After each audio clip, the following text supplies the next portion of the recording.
when we're ready. Beautiful. Cheers.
Good evening, everyone, and welcome to our show, Haunting the Afterlife Radio.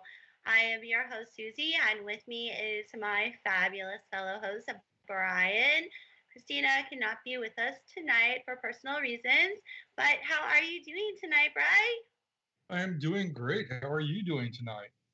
I'm fabulous as always. I'm very excited for our special guest. So, guys, who's ready to be terrified? Because tonight we have a super amazing guest who has been to and investigated many of the most haunted locations on your bucket list. We will also be terrifying you with some of his EVPs that our guest has captured at some of these super creepy locations. But before we introduce you to our amazing guest, just a few things. As always, just be respectful in chat to your fellow chatters and to your hosts and your guests. Also, please try and remember, guys, to put your questions in caps. So if you've got questions for us hosts or for our guests, just put them in caps so that way we can see them better. And just a reminder, we will be having a 5-minute break at the top of the hour. as always, to give you guys a chance to get coffee or whatever you have to do. But that being said, I'm going to go ahead and introduce you to our guest, and it is Bill Tabone. How are you, Bill? Yeah, doing great, Susie. And yourself? I am awesome. I am really excited to have you here finally. I know we were supposed to have you last year. That had to be rescheduled, and then we were going to have you a few weeks ago, and then we had to reschedule that. So I'm very excited to finally have you here with us. Oh. You are ours for 2 hours. I'm excited to be here too, matey. So, while we talk to Bill, I will be putting some of his links and his wife's links in chat. But let's get started with Bill. Can you tell us a little bit about yourself and how you got started in the paranormal? Yeah, for sure. I'm just like it, we're normal, as we'd say here in Australia, normal bloke, a normal guy. I got a family. I work full time, and just your average sort of Joe. But my interest in the paranormal has been around forever. I can't remember even when I first become interested. I was so young. You know what I mean? I would read and watch anything I could get my hands on. Now I'm fairly old, so back then we didn't have the internet. It was all books or whatever came on the television. And from there it's just gone, upwards, and hasn't seemed to diminish. It's just been an interest of mine since then. So yeah, and really I started my investigating career, for want of a better word, when I was 19 with my first investigation of a cemetery. We really didn't know what we were doing then, so it was just a matter of what we saw on TV shows and what we read. That's how we started. So, going back to what you just said about, being interested at such a young age and reading books and things like that, For sure. was there like an experience that you had that kind of sparked that interest, or Really, you just... not that I can pinpoint it. As I said, I was so very young. Like I remember from being a young child. I mean, just looking at we had encyclopedias, and my sister, my older sister, was interested in paranormal stuff as well, but just as a matter of horror movies and things like that. So I would hear people talking, and just my interest was just peaked, and it hasn't stopped. It was really a matter of just, what is this, and where is it? It wasn't just back then. It wasn't just ghosts. I sort of specialized more in spirits and hauntings and that sort of thing now. But back then it was UFOs and everything, which we still cover. But it was anything I could get my hands on, anything to do with, even old vampire movies, things like that. I would sneak out to watch if mum and dad were watching them, that sort of thing. So, yeah. I was just going to ask you, did you like to watch horror movies? Yeah, I still do. I think it's some of them are very clever, some of them are very well done, and it's entertainment. So it's like with any of these things, even with some of the paranormal shows, you have to look at them, as entertainment. That's really what they are. You know what I mean? Rather than anything other than that. So it is good fun. It is good fun. Yeah, I was kind of similar. I mean, I did have some paranormal experiences when I was probably 3 or 4, but I was always intrigued anyway. Yes. In the scary stuff, horror movies. I think I watched my first horror movie, which was Friday the 13th. Oh yeah. When I think I was like 6, and yes. Oh gosh, I think I had nightmares for weeks, but I still wanted to keep watching them. So, It does get you in. Well, to be honest, actually, I mean, I had a couple of experiences, but back then it was just, what were they? I always say I debunked my first paranormal experience when I was about probably about 8 or 9, which is quite funny, because I was lying in bed, the lights were still on, and there was a shirt on a coat hanger hanging on the cupboard door. I remember it was a Friday night, and the arm started waving. basically, like flicking. You know what I mean? And I first off, I got a little bit scared, or should I say, a lot scared. I was only a kid, so I didn't know what that was. But then the next morning when I got up, I actually heard there was an earth tremor, Oh. and even being so young, I put together the time of that and the time that the shirt was moving, and realized that it was the earth tremor that was making the shirt move and not anything paranormal. So I always say my first, the first real case I debunked was I was about 8 or 9. So I always laugh about that. I think it's quite funny. That's actually pretty awesome. What do you think, Bri? Yeah, the logic of a person's mind and everything, and putting the numbers together and adding up and stuff. That's great. I mean, I was lucky. Sorry. Yep. I had my experiences later in life. I didn't actually have any paranormal happenings until around 1988, 89. I was already in the military for a couple of years. Yeah. And that's when I had mine. And so, yeah. And being in the military, I had that logical thinking and stuff. And that's one of my favorite things to do is debunk. Oh, it's, I mean, everything we do, if we find evidence, the first thing we have to, we do, I think anyone should do is look for any logical explanations or anything that can cause what you've experienced. I mean, even as a young age, I mean, that's why I think I put that together is my father and my uncle, one of my uncles, they always, we would always discuss things, even as a young kid, loved watching documentaries. I would discuss puzzles and things like this.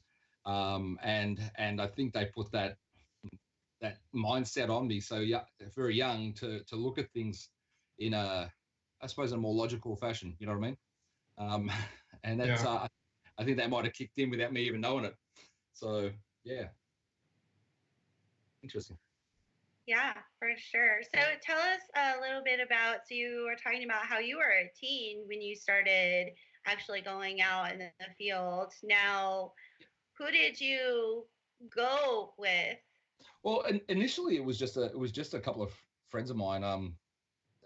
You didn't tell people you really didn't tell people you were going ghost hunting, for want of a better word.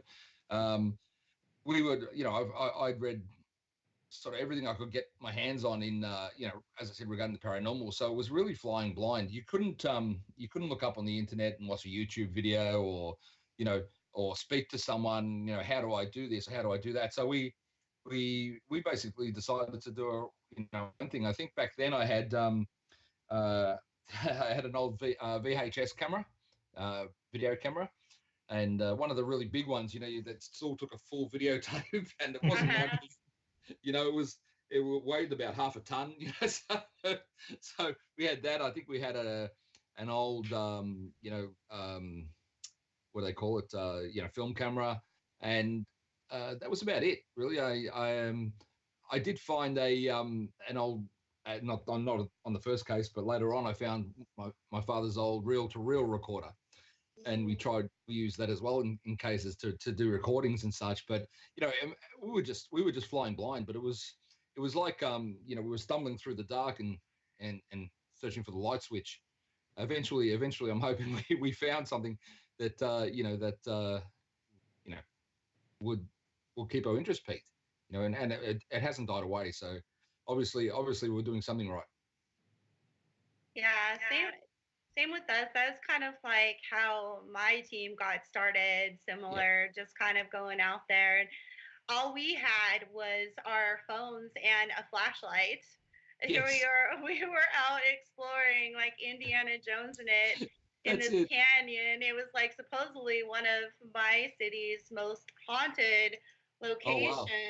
Yeah, and here we were like just out. I mean, I think I was about, I don't know, like 30 something at the time. And I had my kids with me and some friends, and we were out there just so green, such amateurs out in this canyon in the middle of like the desert. It is. It just is. It's the initial. It's an adrenaline. Just you're there in the dark. You're everything's all the adrenaline's pumping, and you're thinking, what's going on? And then you start hearing noises, or you hear something, and your heart goes a million miles an hour. So no, it's great. I mean, I absolutely love the paranormal. Just yeah, it's crazy. Yeah. It's very fascinating.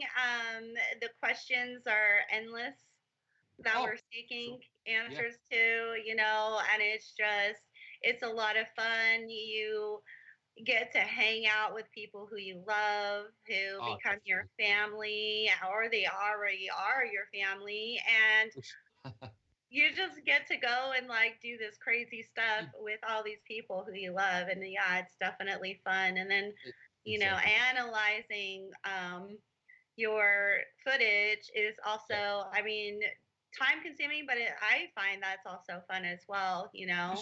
For sure. I mean, the APS is really the base of it is family. I mean, actual family, like my older kids. My 16-year-old's been investigating for quite a few years now with me.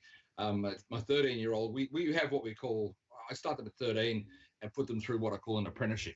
So, they've already they know a lot of stuff because they're with us all the time, but I make sure they understand the equipment. I make sure they understand the way the computer programs work. We start building them up slowly, and then, so it is really a family base. The Australian Paranormal Society, but I mean, yeah, you're right. You get to go out with great people. I've made some of my best friends. The people I call family through the paranormal, and a lot of them are in the States. You know what I mean? So unfortunately, too far away sometimes. You know what I mean? But we always keep in contact. So that's great. Yeah, and that was another issue that I kind of wanted to talk, or a topic, I should say. Well, it kind of is an issue, but if you remember back to when we Skyped before, when I first met you, we were going to talk about like kids in the paranormal, because same as you with my team, well, Brian's also part of the team, the Mr. Gang. My kids are also part of the team as well. So and I've had to actually deal with a lot of people not agreeing with the fact that my kids are, out ghost hunting with me because they feel like they're too young to be able to fight off if there's like a dark entity or. Sure. No, I mean, I put it this way: they're your kids. You know your kids, and you know what you have taught them as well. My children. My wife's a psychic medium. She's pretty good at that, and all my kids have that ability. So even from a young age, they're seeing and hearing and feeling things. My 9-year-old now, since he's been young as well. I mean, he's been saying, "There's a man here. He looks like this." They're having experiences. So we're teaching. We have to teach him to, all of them. We have to teach all of them how to sort of put their guards up, ground themselves, put their protections up. So, what you've taught your kids. I mean, my children have been taught from a young age how to look after themselves, because of what we do. We attract spirit as well. It's children are all different too, as we spoke about. So some will be ready earlier than others, and some might be ready till they're in their late teens, maybe. If they're going to do it at all. But your children. So people will have their opinion, and I understand their opinion, but really it is their mindset, their thoughts on what they believe. It's their belief system, not ours. So. Yeah, I definitely agree. Tina in chat, she said, I found that my kids were desensitized by teaching. Her kid, was desensitized by teaching him young. He's less afraid. Exactly. So, knowledge is power. Knowledge gives people power. So if you teach them, if they're feeling things, early, you teach them how to protect themselves, how to ground themselves, whether it be prayer, if you're a Christian, or, if you're more new age, grounding, tree grounding, whatever you want to call it, is, you're giving them tools to deal with things. And their belief systems change, their mindset changes, So yes, they become less afraid. And you know, I mean, I do a lot with spiritual protection or spiritual warfare. Some people call it, but spiritual protection. And you know, why not teach your kids how to look after themselves? Some kids learn martial arts to defend against bullies. Some spirits are bullies, so you know, when they're young, they need to learn to protect themselves against spiritual attack. Yeah.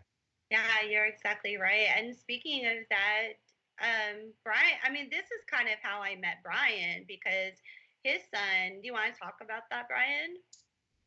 Yeah. When Susie told you about the canyon there in the middle of the desert in Reno, Yep. my son and his friends went out to this location.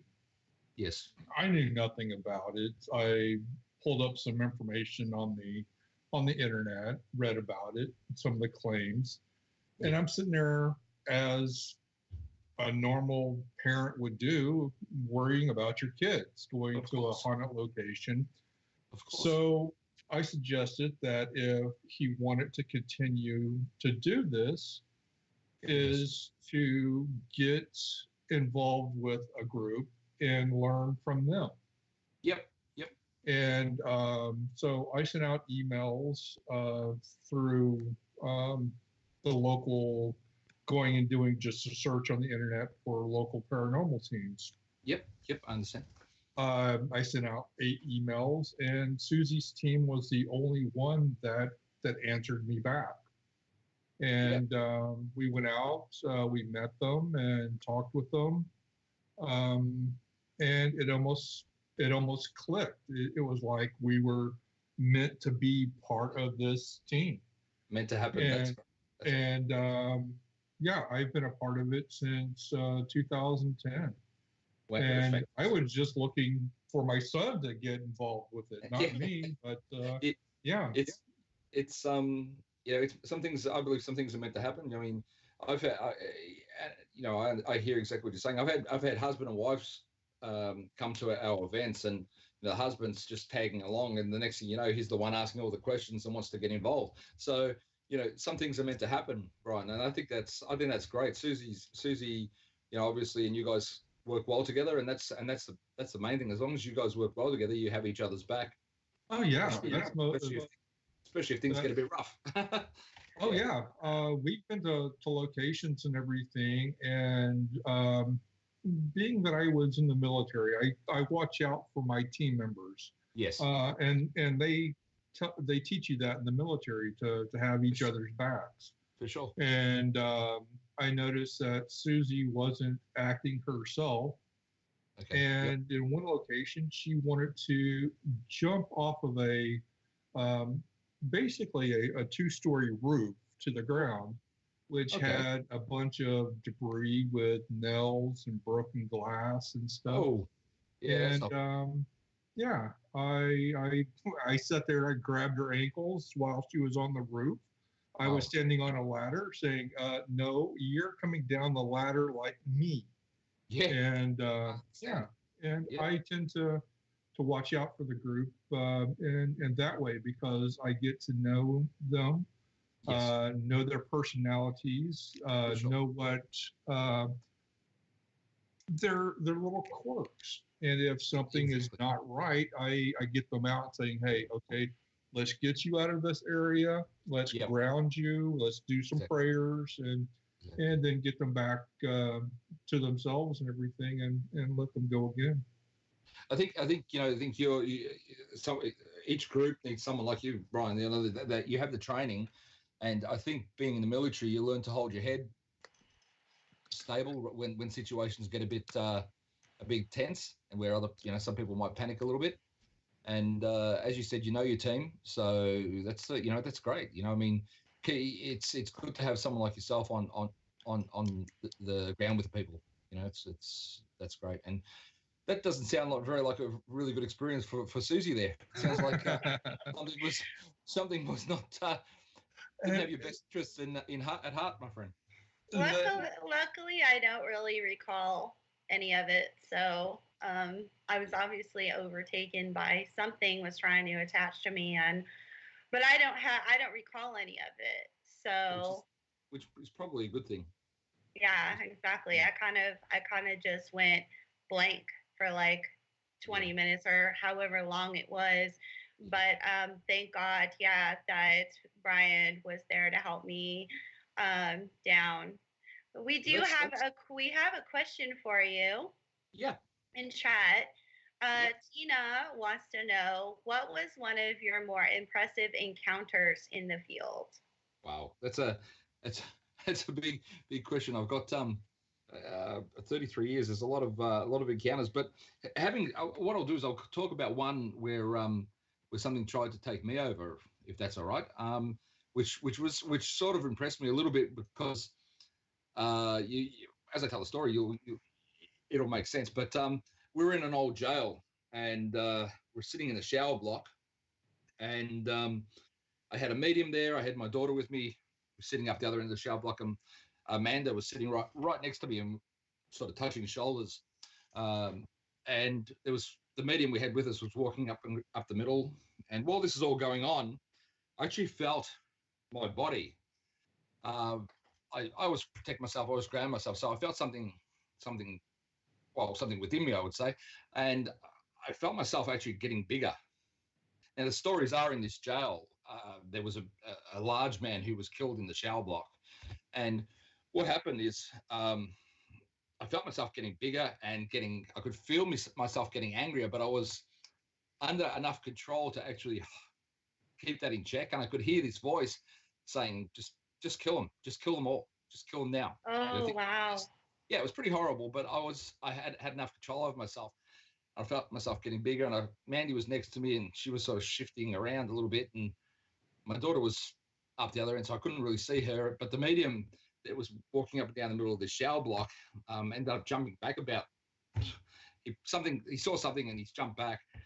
So I pulled everyone out, and we were the only 4 in the jail, so we went out into one of the common areas there, and I started asking them. I said, and I didn't tell them what I was experiencing. I said, what, to the medium, what did you see? He said, a black figure come out of the ground and come right up to my face. Shocked me. Okay. I said to my daughter, what were you feeling? And she was probably about 18 or 19 then. In most jails, a lot of jails, I find that the women get their bum pinched. And someone was pinching her bum, right, her bottom. And she brushed it off. She's a pretty good investigator. She doesn't get jumpy very easily. And then I said to my wife, I said to Amanda, what were you feeling? She goes, well, I could smell rotting flesh. And she's a butcher's daughter, and they have a farm, and they have a butcher shop at the back. So there's tubs of old meat that they've got to get rid of. She knew that smell, and she said, and I could feel me getting bigger. So she actually felt, whether it was physically or the energy, she felt me getting larger, like I was feeling. Now, I hadn't mentioned that at all. And that sort of struck me and shocked me, in that she felt what was happening to me before I even said anything. So, yeah. So anyway, that was an interesting experience. And, so then I explained what happened to me and pushed it back. And yeah, it was a really interesting experience. Yeah. So yeah, kind of amazing the exchange of energy that can happen when you're on an investigation like that. Definitely. Well, as I said, for her to feel, I was experiencing myself feeling getting larger. Like, I mean, I'm a big boy anyway. I'm solid, and this was just out. Like, he was just getting huge, and for her to pick that up, it was amazing. Yeah. So, yeah, there you go. I've had a similar experience to where I didn't really feel like myself. I mean, like, other than the one experience where I almost jumped off the roof, of course, was not myself. But one time I started to have thoughts that were not really my own, and I started to kind of like become angry and lash out at people. Okay. And people around me knew that was not me. So exactly. like cussing at people who I love, and just like, yeah, and just not acting like myself. Yeah, that's the thing. You sometimes you're there and you're in your own head and it's not you, and it's this very very strange experience. It's a very strange experience. What about you, chatters? Have you guys had any experiences like that where you felt like maybe you were being taken over or something was trying to attach to you? Welcome, Paranormal Circle. How are you doing? We are talking with the amazing Bill Tabone from Australia. it's it's awesome being with you guys, speaking to all you guys and all the people listening. If you got any questions, yeah, hit us with them. Yeah, guys, I see you listening, so come on in to chat and ask some questions. Don't be shy. What about you, Bride? Do you have any questions for Bill? You were talking about the being taken over and stuff at the jail. Yeah. Is this one of the your favorite locations? Because I noticed that you sent us some pictures of this location. I believe it was this location. It used to be. It was Well, I think you got a photo of a shadow person there. It's a great look. It is a location I used to go to a lot. We used to basically hire it out overnight, and we could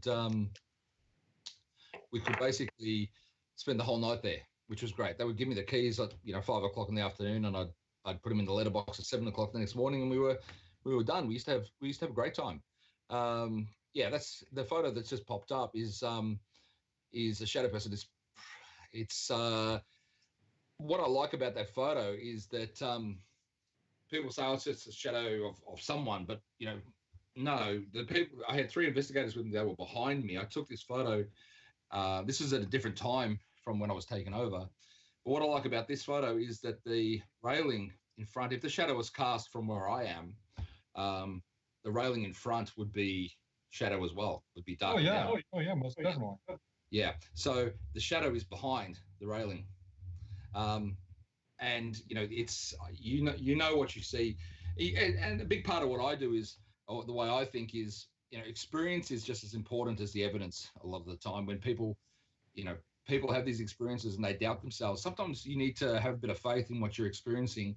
If you're in the right mindset, you will you will know what you've experienced, and it's personal. It's a very personal thing for you. And this photo here, I know what I experienced. I know what I captured, and it's it's to me it's one of my favorites. It's quite old, that one, at the moment, actually. So yeah, it's a great one. Yeah, you make a very good point there. Tia said that she had an experience where she almost felt like she was being attached to at Waverly Hills. Oh, that'd be a great location. I haven't been there. I would love to go there. That would be great. And a place like that, a hospital, hospitals, insane asylums. I think Waverly Hills was a TB hospital. Is that correct? Yeah, it was a tuberculosis hospital. Yeah. And you can imagine people, the breathing disorders, suffering that would have gone on. Surely there's energy there, and it wouldn't surprise me if someone was trying to feel alive again by possibly trying to take Tina over. Yeah, we did a show back when we were with another network on Waverly Hills, and going in and just doing all the research and the searching of the history and stuff. It was an amazing place. Yeah. Lots of deaths. And it was not only adults; it was children too. Which is really sad, isn't it? Yeah. Yeah, they said that most of the time that when the people came in, they didn't leave through the entrance doors. They left down the body chute. Down through the body chute. Yeah, it's really it is sad. I mean, it's when you see these places, it's so much death, so so much suffering. One of the locations I do a tour here, and my friend actually has does most of the tours there, but I do there once a month. It's called Arradale Asylum. Mm-hmm. And I mean, that place was the biggest insane asylum in the Southern Hemisphere, but when you look at it, there's roughly 13,000 deaths there over its span of existence. That's a lot of death. You know what I mean? It's a lot of death. Yeah, y'all actually have an investigation, an event coming up on June 7th for it. Yeah, we're sold out on that one, I'm afraid. But we run an investigation there once a month. So first Friday of every month at the moment, and we take people in, and they basically run the investigation with us. So we give people the chat. Well, sometimes we get investigators that come with us. Some people have never done it before, and they get the chance to be the investigator. So we have the equipment. We show them how to do things and what to do with things, and they have a great time. We've had some great experiences there, which is a it's like a lovely building as far as the architecture of it. It is a beautiful building, Brian, and it's absolutely massive. As I said, it was the biggest in the Southern Hemisphere at one stage. 65 buildings. This is the front. This is the entrance, and men's wards, female wards, hospitals, 2 hospitals, staff quarters, morgue, just outbuildings. There was the forensics, for the criminally insane building there as well. They even now they still train police dogs in there. It's an amazing building. But we're really lucky. My friend runs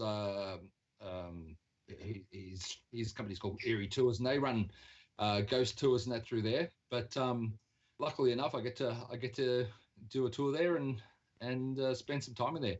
I actually used to be we used to spend time locked in there over a weekend. So we'd go in on the Friday and come out on the Sunday, so we could investigate. Wow. We could investigate the whole weekend, which was brilliant. Yeah. That sounds amazing, but also exhausting.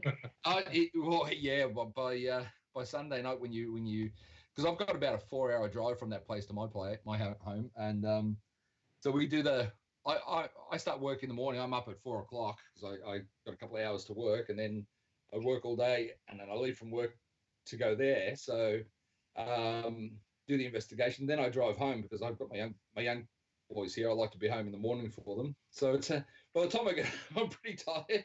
It's a great location, but you wouldn't miss it. So how do you? I'm sorry, Brian. Go ahead. I mean, not only that. I mean, exhausted from being up and working and stuff, but being an investigator, you always tend to get drained during investigations. Yes. And it's either emotionally drained or physically drained or spiritually drained. It takes me a couple days to recover after a really good investigation. Oh, for sure. The way I look at it is, I mean, I think also, it comes with experience sometimes as well. You've been doing it so long, your body starts to get used to the aftershock. Mm-hmm. But you do get hangovers. I mean, sometimes I am, I am not myself. I'm drained, I'm tired. It does happen, but most of the time what I do is I ground myself before I go in. I ground myself when I come out. I look after my energy. Okay. Right. And you know what the other thing is? Drink plenty of water. Yes. Exactly, I always, It's exactly like alcohol, it knocks you down and the water rehydrates you. So, you don't realize the toll it takes on your body, especially if it's an intense investigation, and water rehydrates you. Matter of fact, when you go on your investigations and you have your snacks and your sugary drinks and your lollies and all this sort of stuff, biscuits, biscuits, you guys would call them cookies, we call them biscuits, so sweet biscuits, and things like that. It's been, a friend of mine actually did a paper on what sugar. I think he just said limit sugar in the comments there, and sugar actually can affect people on investigations. So he did this study and he had people basically just drink water for however long, and basically eliminate all sugars and additives and things like that. And they went into a place that's supposedly haunted, put them in there, and got them to document their experiences. And I can't remember how many people say there were 6. All of them didn't have an experience when they were like that. Then the next time he brought them, he gave them sugar, like biscuits and cakes and lollies and soft soda, that sort of thing. And bang, they started having experiences. Wow, really? So there's this balance, of what the body can do, but and that affects you during the investigation, but also after. So if you're in there and you're hydrating with water, it's straight water. It actually is a lot better for you, and you'll feel better the next day. Although on the way home, I always like to grab a really big coffee. Yeah. Coffee is life. Let's face it. Yeah, we always make sure to bring like tons of bottled water, and when we bring snacks, most of the time we bring like meat and cheese and things like that. See, that's good. Yeah, exactly. Although my fellow investigator Lisa, she does love to bring her licorice. So, but licorice. Oh, they make medicine out of licorice. It's got to be good for you. she loves that licorice. What can I say? Can't stop her. But yeah, that's always important. Every time we investigate, you got to make sure you're hydrated for sure. I mean, because it's true, you do get very drained, and I've noticed that after an investigation, if I haven't been drinking tons of water, I mean, I literally just want to go home after a few hours and eat a bunch of food and go to bed. That's all I want to do. Exactly. Your body craves, it knows something's missing, but it doesn't really know what, and it's just trying to grab everything it can to try to get what it needs out of you. It's amazing how drained you can get. Is there a specific location out of all the places that you've been that's drained you like the most? Oh wow. To be honest, most of the times I've been really drained have been private cases. Like residential, yeah, private cases or businesses and such. Although I'm pretty good with protection, I tend to, I figure, you have to be at your top even at the end. You know what I mean? Especially when you're dealing with cases that are a little bit darker, a little bit nastier, because when you're down, that's when you're going to get hit. My worst case of being hit afterwards or drained afterwards was I was doing a case where it's a nice young girl lived with her father. Her father was actually an alcoholic, and so the energy was pretty bad anyway. And he was away. And the house itself used to be a lady lived there back in the 1920s and 30s, and she wasn't a very nice lady. She had a disabled son, and her mother lived with her, who was also crippled. So she built a shed out the back where she used to lock the son up, and she used to lock the mother in the back room, and then have gentlemen over and party and things like this. And it was pretty bad. Eventually, the son died in there, and the mum died in there, and we never found out what happened to the lady, but she was still around. So there was a lot of bad energy in there. And it's what happened was I had a couple of investigators that were supposed to be experienced. They were helping me out, so I was testing them. I was doing a house clearing, cleansing the house, and the side table next to the bed at one point started rocking back and forth and moving towards me. And these other guys that were supposed to be experienced all started freaking out. So I finished what we had to do, got them. I ended up doing a grounding with all of them and myself, but for some reason it mustn't have taken. And the next morning when I woke up, it felt like I'd been hit in the head with an axe. And I was like that for about 3 days. So, Wow. Yeah. So, and I was drained. I had no energy. I went to the doctor thinking I'd caught a bug or some sort. I knew I hadn't, but I had to. Well, put it this way: you have to get a certificate. We have to have medical certificates for work, so I couldn't go to work, so I had to get one anyway. I ended up calling a friend of mine, who's a healer, a medium, and he come and he had to cleanse me, and then I become almost instantly right. It was all right, but you've got to be really careful. So that wasn't just because I was dehydrated. That was because I got hit by a bad energy. And so you need to look after yourself both physically and spiritually.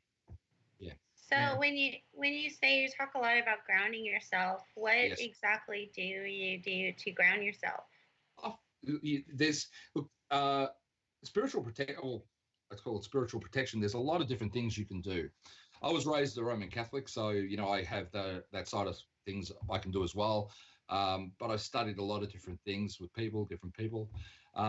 Grounding is basically, or the main one I do is connecting us to Mother Earth and putting our energy and our roots down into Mother Earth, and then drawing her energy up, and building like a protective layer, and filling myself with the energy from Mother Earth. So it's basically keeping away negative spirits or negative energy.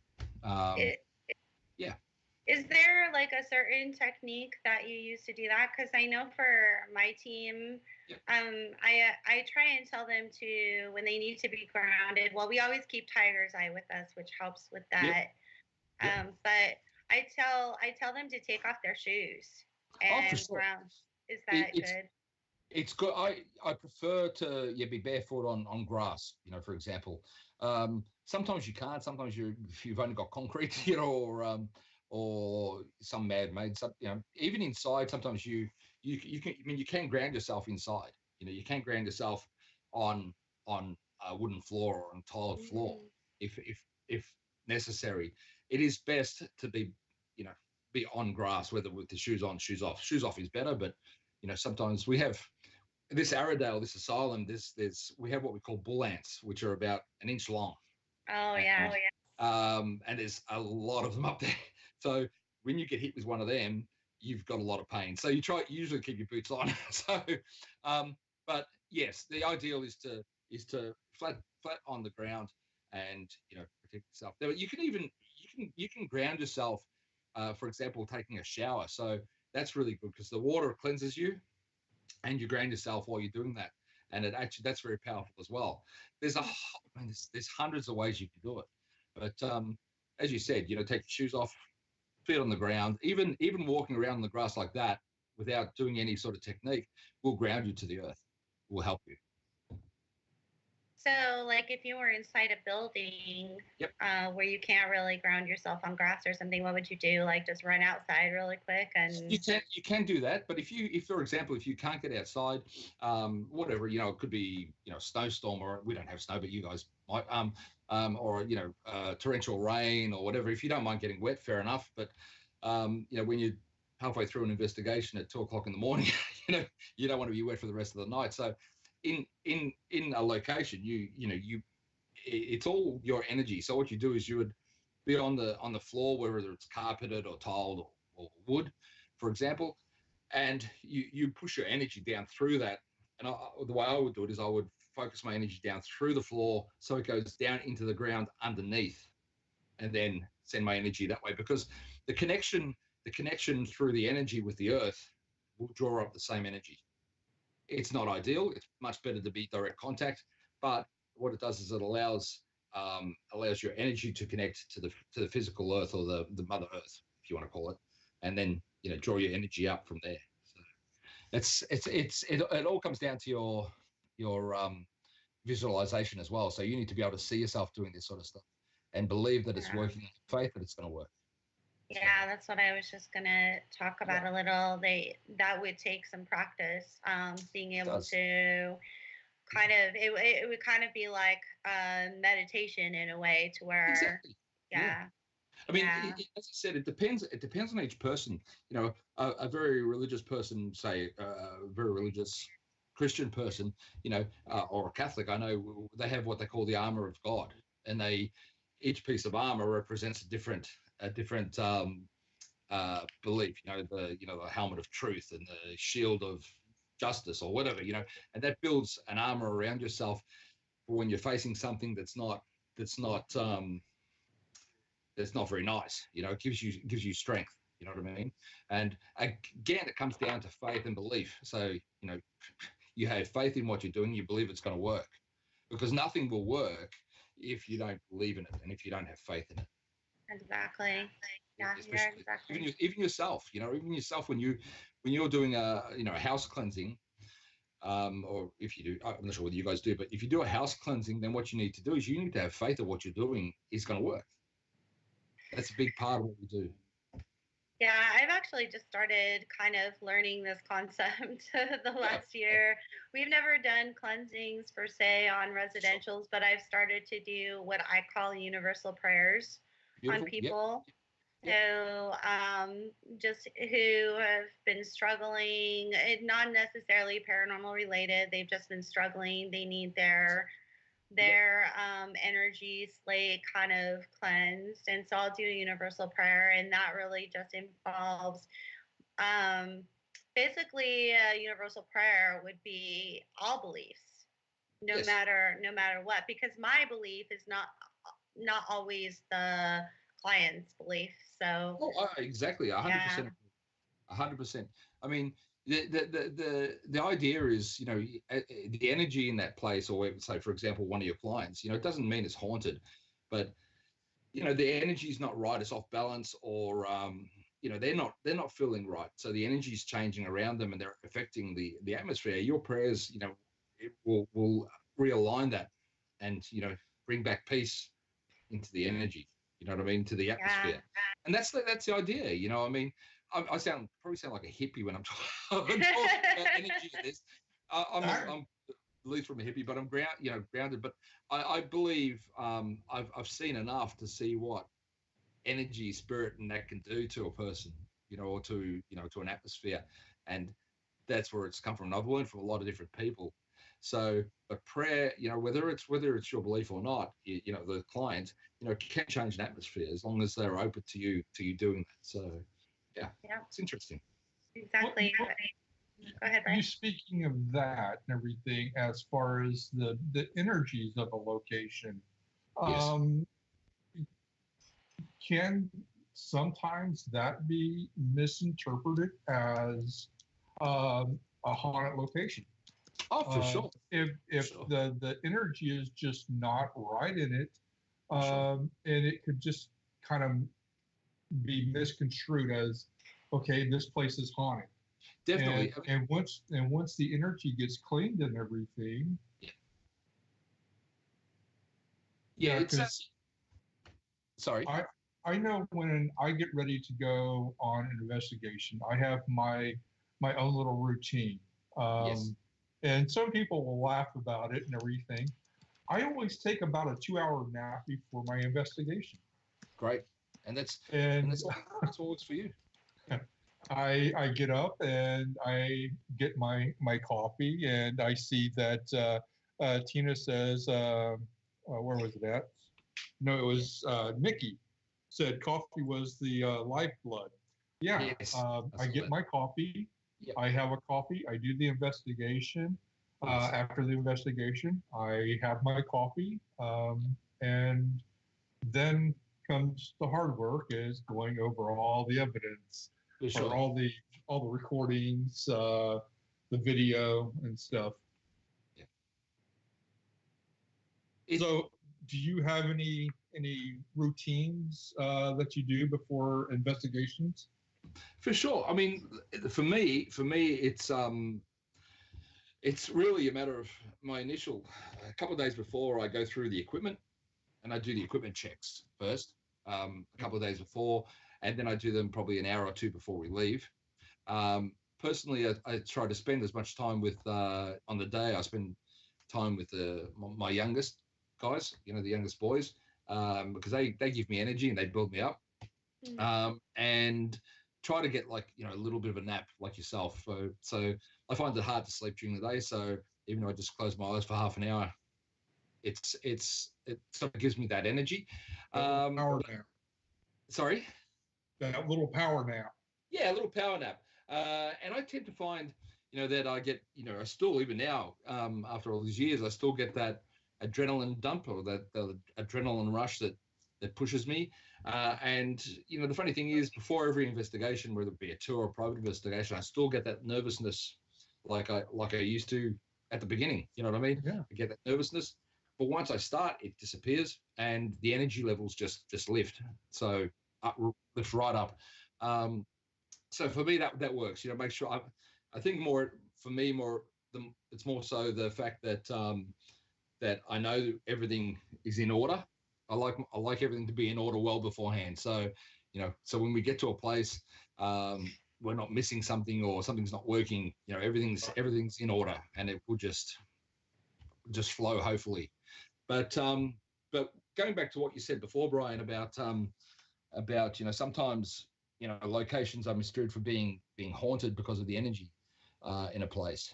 I always say, when you're walking, you're coming home, for example, from work, you walk in the house, and for some reason you're in a bad mood. You maybe you yell at your wife or you yell at your kids, or you're having a bad day, and you think to yourself, well, like, why? What's going on? Now what happens is energy transfers, right, from one person to another. So you might be walking down the street, and the person walking towards you is having a really crappy day, and they're pissed off about something, and they bump you. So their energy can transfer to you. Okay? And for some reason, you don't know, but you're really getting pissed off. You're having a bad day. So when you go home, you take it out on your family. Yeah. Right. Okay. So same thing. Energy, even it's not spirit as such, but it's just an energy that affects people, that has that negative vibe to it, can end up in a house, so that people start to act differently, or things play up, whatever. It doesn't necessarily mean it's haunted. It means the energy's off kilter, off balance. So if you can restore that puts things back in order.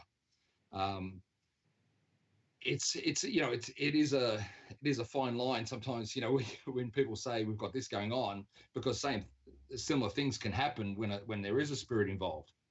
So you need to really question and investigate that difference. Does that make sense? Oh yeah. Yeah. So what I'm saying is, yes, definitely energy can make something appear to be haunted when it's not. And it's just energy. Growing up and everything, and actually I just got through going through HVAC school, and one of the things they told us was energy cannot be created or destroyed. It can only be transferred. Yes. So what happens with you go in and you realign all of the energy? What happens to either that negative or that positive energy that has been transferred? Where does it go? Since it can't be destroyed. Yeah, exactly. Well, that's the belief in physics, is that energy can't really be destroyed. So, when you're in a place and the energy is off, the way I look at it is that it's distorted.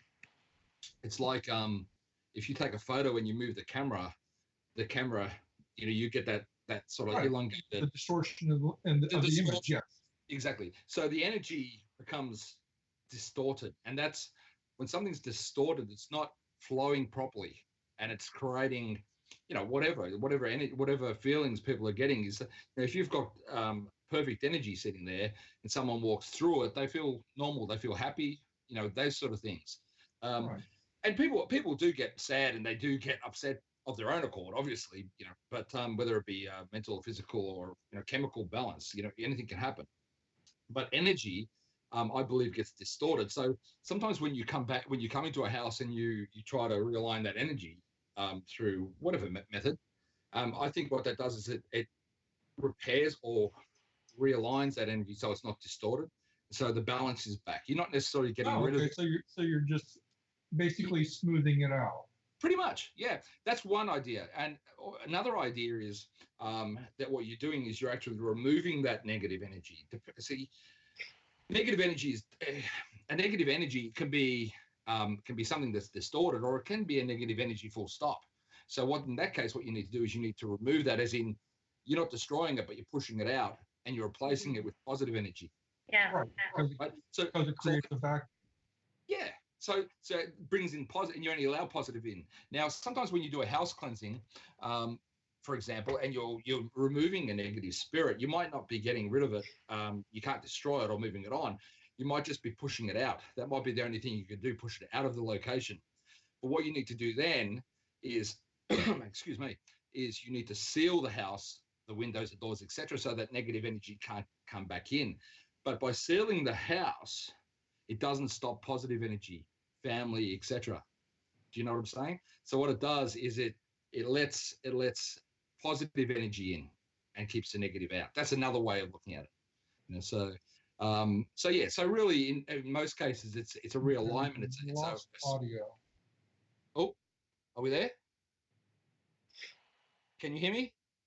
Yeah, I can hear you. Yeah. What happened, Brian? You there, Brian? Yeah, I'm here. Okay. What happened? Oh, we just kind of lost audio for a second.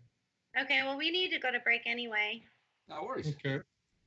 So, guys, we're going to go to a 5-minute break. Don't go anywhere because we're going to come back and we're going to be playing some of Bill's EVPs and letting you guys decide what you hear and having a discussion, and then also talk more about his favorite locations that he's been to and all kinds of fun stuff. So we'll be back in 5.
Okay, give me thumbs up. Go. Welcome back, everybody, to Haunting the Afterlife Radio. We are talking with the fabulous Bill Tabone of Australia and Australia Paranormal Society.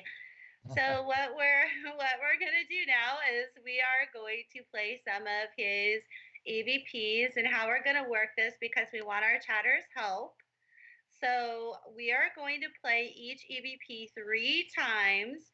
And Billy, you're gonna have to be quiet, because we want to hear first what the chatters think that they hear, and we'll give them a chance to speak up, and then we'll hear what you think that you captured. I'll behave myself. Okay. Okay, I'm just writing down so I can actually let Bill know what we're playing first. Okay, I don't know if you can see that or not. I can't, buddy. Sorry, I can only see BG. We're going to do, here, I'll put it in chat. I'll go ahead and play it first.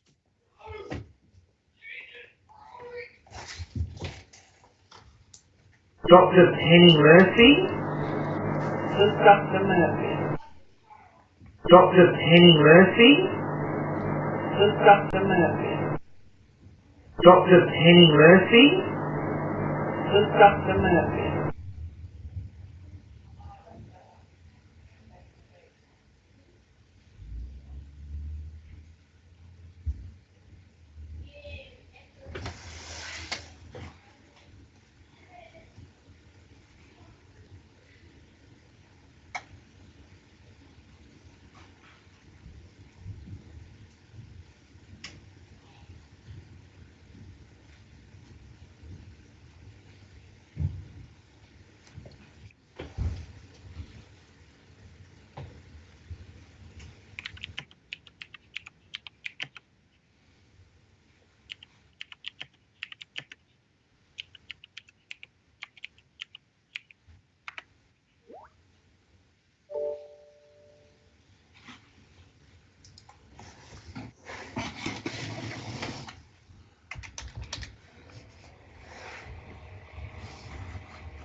Dr. Penny Murphy?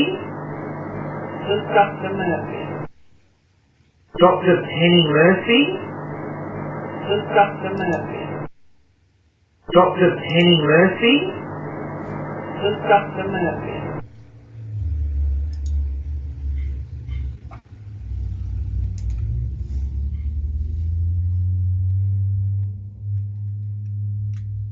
Wow, what is going on? It sounded like a big old truck. Yeah, that's not how it's supposed to sound. There's like a lot of noise interference going on too. I'm not sure where it's coming from, because I listened to that EVP and it didn't sound like that.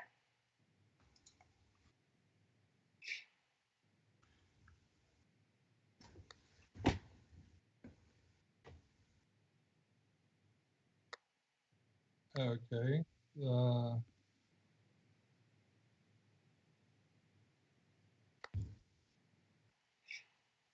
I'm gonna mute my mic while you play it. Maybe Bill, if Dr. Penny Murphy? your mic too, maybe that helps. This Dr. Murphy. Just one. Dr. Penny Murphy? This Dr. Murphy. Dr. Penny Murphy? This Dr. Murphy.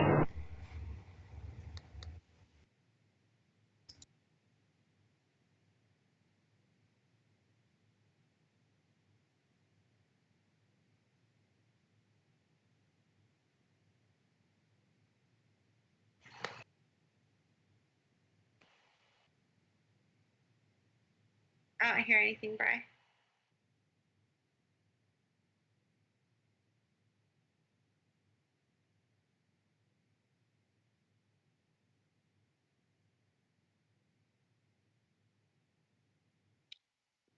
Dr. Penny Murphy? Just Dr. Murphy. Dr. Penny Murphy?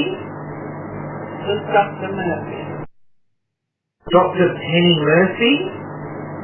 Just Dr. Murphy.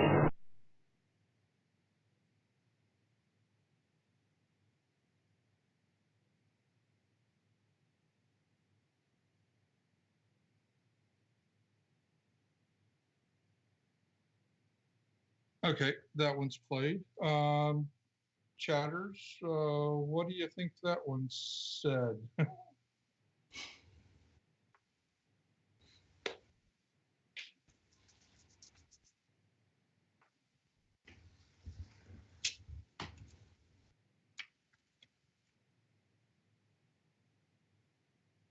So that was a really, really good one. Yeah.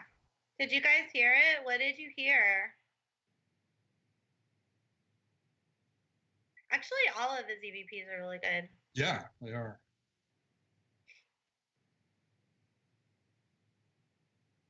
Come on, guys. Tina, Nikki, Jody. I see you guys listening. Okay, you want to go to the next one? Well, let's talk about, wait, don't play the next one Okay. yet. Let's talk about the first one. So Yeah, actually, where was this at? And can you Yep. give us a little lead up to how this was captured? For sure. That was the Dr. the doctor one. Yep. Okay. So basically, what happened was I was called down to a store down near a beach area down here, opposite a railway line. There was a lot of deaths in the area from suicide on the railway, etc. And this gentleman had a video store, and was experiencing a lot of activity.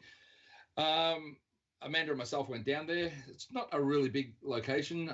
Set up some cameras and went through the investigation process.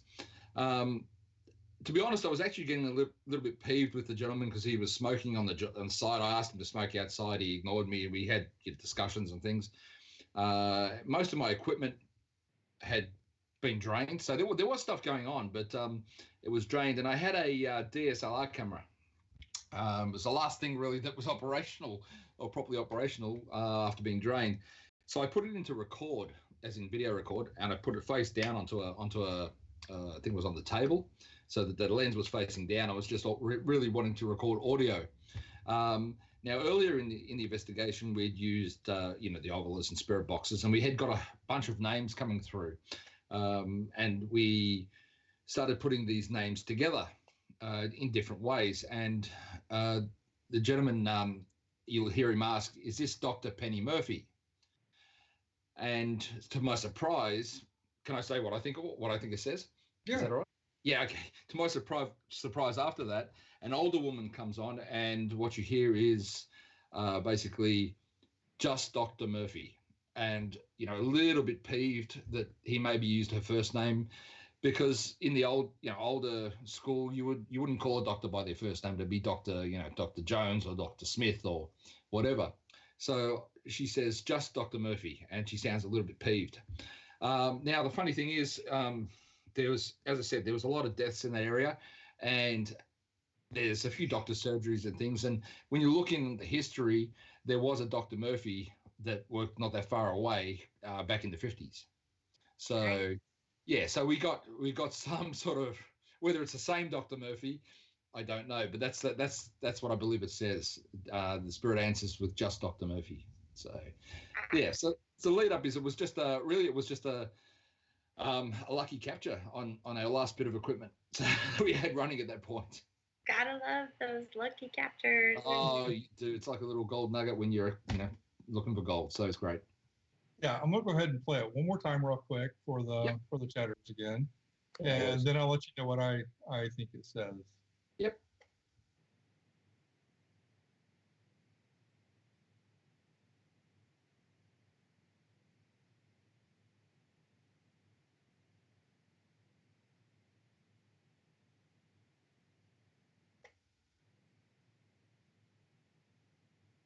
Dr. Penny Murphy? Just Dr. Murphy.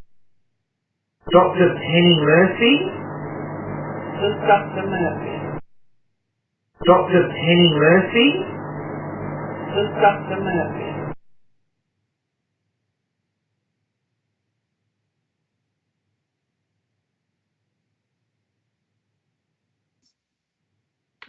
Okay. What? Holy cow, that is such an amazing capture. It just gives me chills.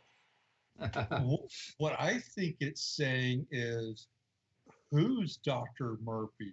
Yeah, I kind of hear that too. But Okay, it's just very clear. I mean, that is an amazing. Yeah, I Class actually thought that was another person in the location, everything. Yeah, Yeah, so did I. it sounds like that. The only people there was the only other lady there was Amanda, and you know I was there, and the gentleman from the store was there, so it was yeah, definitely not her. Yeah. That is just amazing. Gives me chills. Yeah, Good chills. It's one of my favorites. We're going to go to the next one real quick. Yep. You did it, Captain. You did it, Captain. You did it, Captain.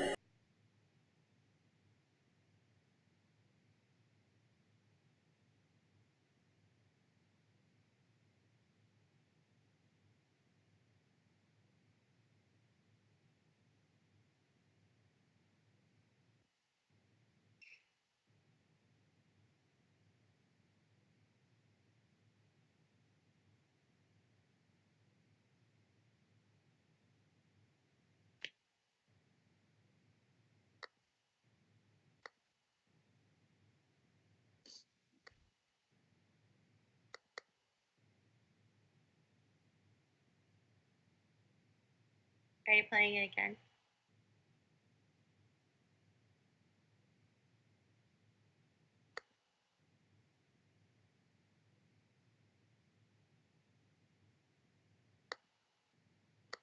Dr. Penny Murphy? Just Dr. Murphy. You did it, Captain. You did it, Captain. You did it, Captain.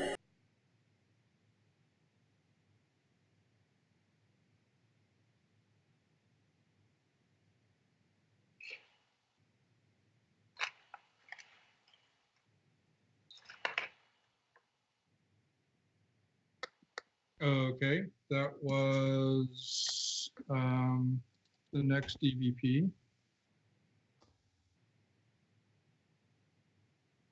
What do you guys hear? Nikki? Ninja of the Sea? Tina, are you still there? I see you guys watching. Don't be trying to be shy.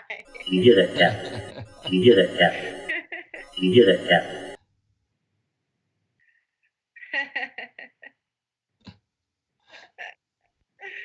Nikki B's is classic. What do you guys hear? That one sounded like it was cleaned up a little. I couldn't hear which ones you're playing. I think you played I think we call it Captain. Is that right? Yes. Yes. Yeah. Okay.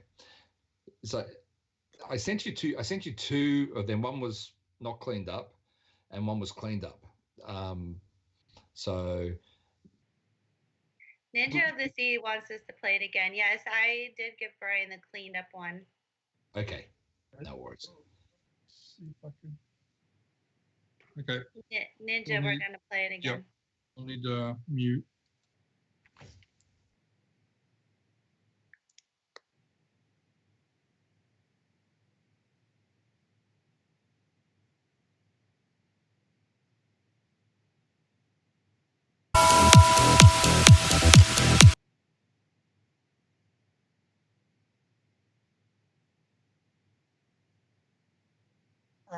You did it, Captain. You did it, Captain.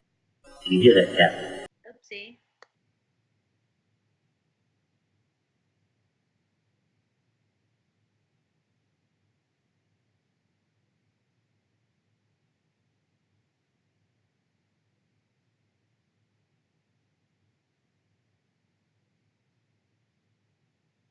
Mm. Okay. I heard it. Oh, That one's I can You did it, understand Captain. it. You did it, Captain. But yeah, it's a little You did it, fast. Captain. You It's did a- it, Captain. yeah, that You one. did it, If Captain. that's a cleaned up one, You that's did it, Captain. You did it, Captain. You did it, Captain. just a little bit. You did it, Captain. You did it, That Captain. one, You that did one it, there was Captain. captured at You the Fairfield Inn just outside Gettysburg. Whoa, that nice. Nice. The Fairfield Inn, as you probably know, is in history is where the Confederate soldiers were basically the wounded and the dying were left there when they were retreating from Gettysburg.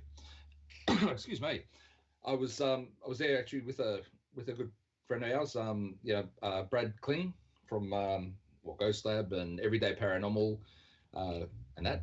And it was doing an event there, and we had other people there with us, some good friends of ours, and we used what we call a shout out. So we spread out, and to build the energy, we shout out hello or whatever you want, but hello works really well, and we do that 3 times. Now I was standing with Brad with that recorder on the stairs of the inn down from the first floor, from the ground floor going up, and everyone spread out. We done the shout out, and then we heard what I believe it says is, "Did you hear that, Captain?"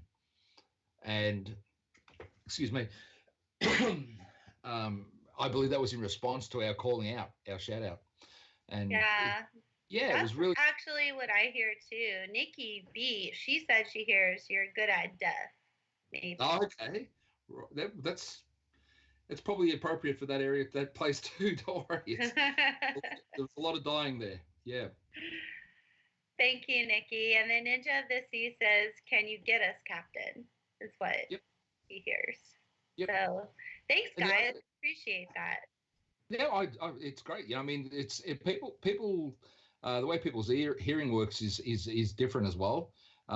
So sometimes what we hear and what someone else's hear can be completely different, or they can be similar. It's just interesting that a voice is captured saying something. I find.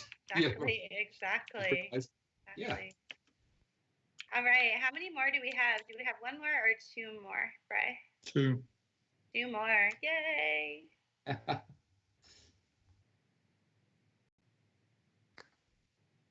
Okay, here we go. I don't know how to swap this over, so when Bill comes here, you can have a look. I don't know how to swap this over, so when Bill comes here, you can have a look. I don't know how to swap this over, so when Bill comes here, you can have a look. I don't know how to swap this over, so when Bill comes here, you can have a look. I don't know how to swap this over, so when Bill comes here, you can have a look. I don't know how to swap this over, so when Bill comes here, you can have a look. I don't know how.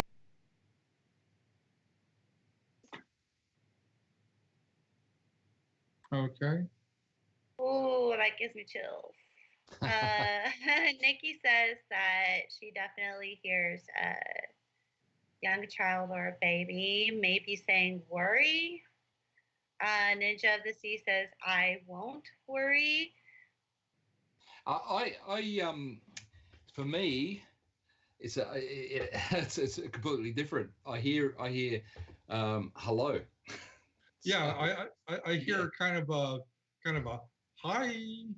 Yeah, and the location, there was reputedly a small child spirit there, among other things, and I had that recorder set up at base because it was quite a big house, and we had some DVRs set up, and I had the clients were sitting there watching the DVRs. It's a good way to keep them out of your hair. and I set the recorder just sitting on the bench, which I always have one recording near base, because sometimes the spirit gets curious, they come looking, you know what I mean? But yeah, in this place, it was reputedly a child, among other things. Yeah, and that's what I believe we captured, a young child. Yeah, it definitely sounds like a young child. Nikki says he or she sounds sad too, or anxious, maybe. Strong EVP, strong work. Yes, yeah. I can't tell what he or she is saying, but it definitely gives me chills, and that I can tell that it's a child. For me, it sounds like a child saying hello. Plus, it's almost for me, it was more of an excitement, like they were happy that someone was trying to acknowledge them. Yeah. You know, it was sort of a hello, you know, like, you know, oh, you can hear me, like, you know, that sort of thing. And again, you know, it's interesting. Yeah. And Nikki says, yeah, total goose pimples here. Yeah, me too, Nikki. I just get chills. Love it. Okay, next one. This is the last one. Let me just make sure I've got it hooked up.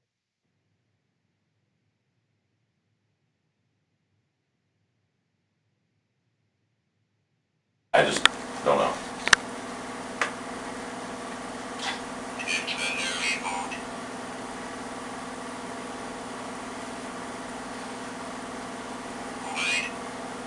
Does it say Wade? Yep. Does it sound like?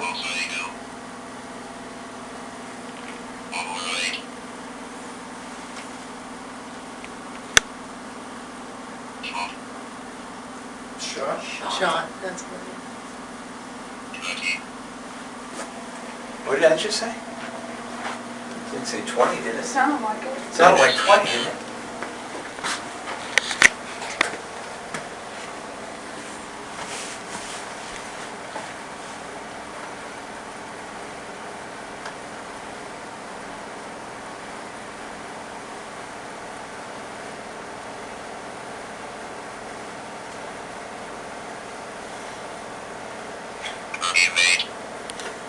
What? That's a Wade. Holy crap.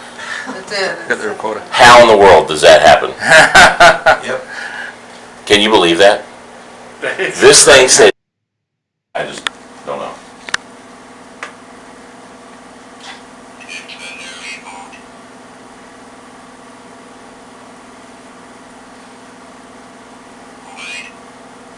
Does it say Wade? Yep. Does it sound like...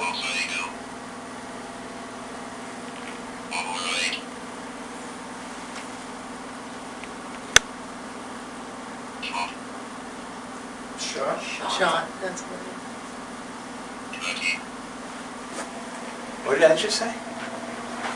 Didn't say 20, did it it? sounded like it. Sounded like 20, didn't it?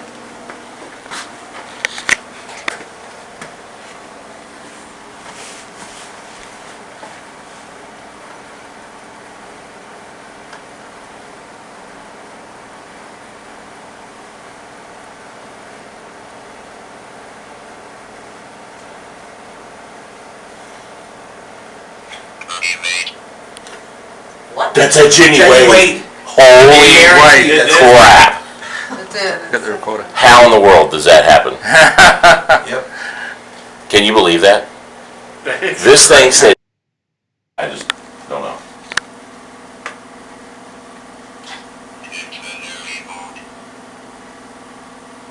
Okay, one more time. Does it say Wade? Yep. Does it sound like...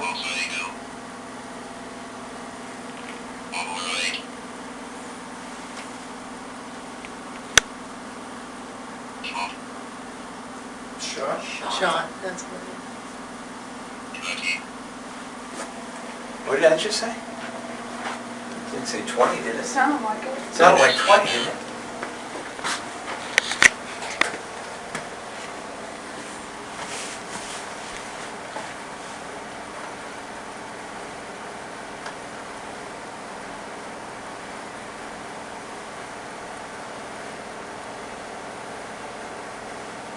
I just don't know.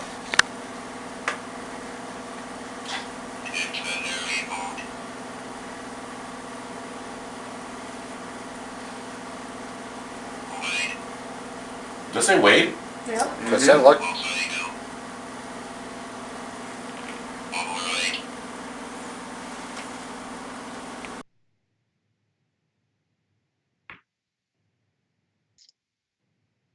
Okay, this is the last one.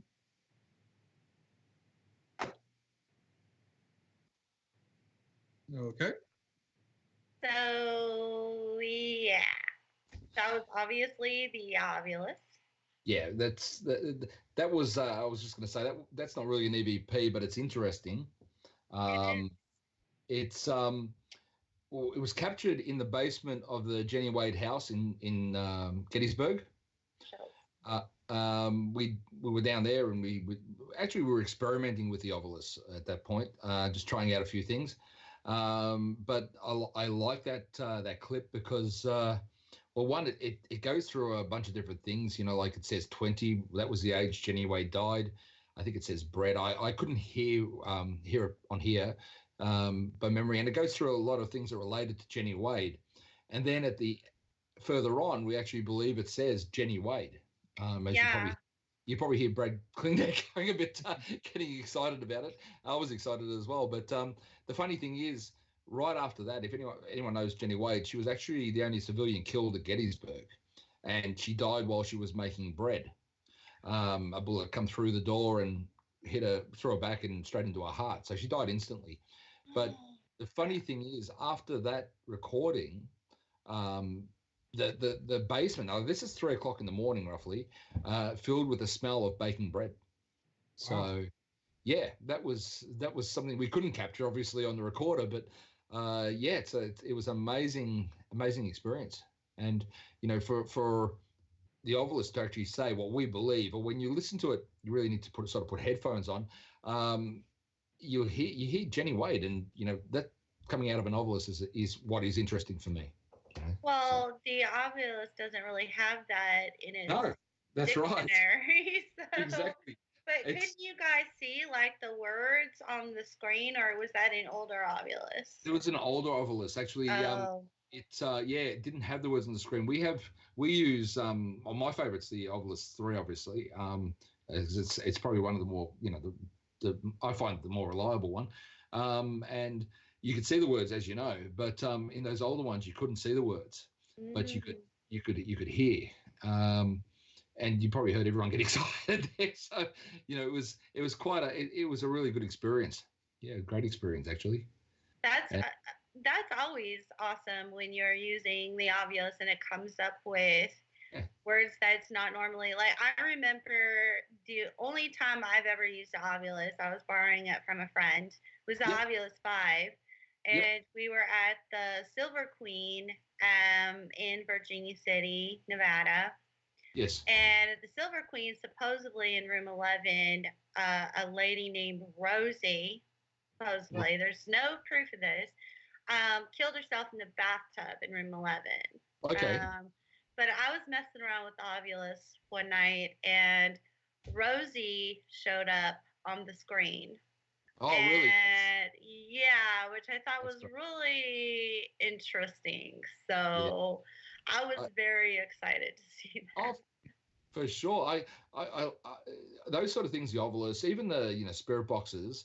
You know, we're there. We're looking for responses that are obviously relevant to where we are. And when you get them, you think, you know, that's interesting. You know, that same ovulus we used in the Fairfield Inn as well, and we were getting responses, or words, I should say, like shot, killed, hurt, war, battle.